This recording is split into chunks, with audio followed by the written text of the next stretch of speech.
I'm Kelly from Just a Taste, and I've teamed up with Williams Sonoma and SCANPAN for the launch of their brand new Technique line of non-stick cookware.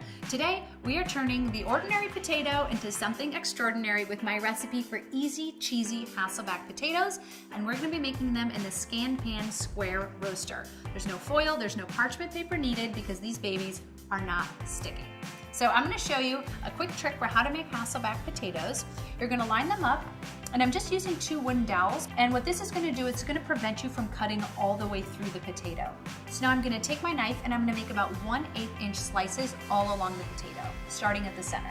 And then I'm just going to repeat this cutting process with my remaining potatoes. And what's awesome about the size of this pan is you can do as little as 1 potato or up to 10 or even 12 potatoes, and they're just going to go directly into the pan itself, no foil or parchment paper needed. Got my 4th and final potato. Now I'm going to take some melted unsalted butter. I'm going to brush this all along the tops. I want to be nice and generous with the melted butter. And this kind of seeps then into all of those cuts that you've made.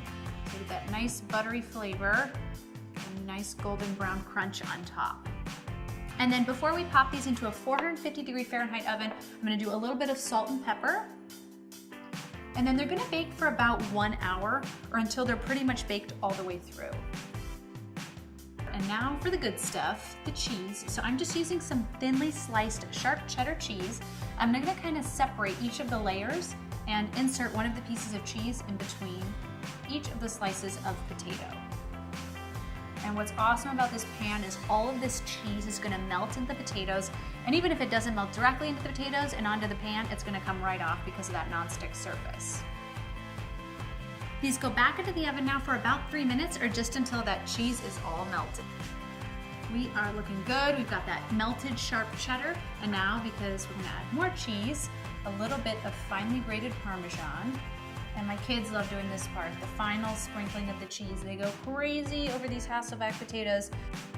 And then last, for a little bit of green, some chopped fresh chives. And that's all it takes for easy, cheesy Hasselback potatoes. For the full recipe, check out justataste.com.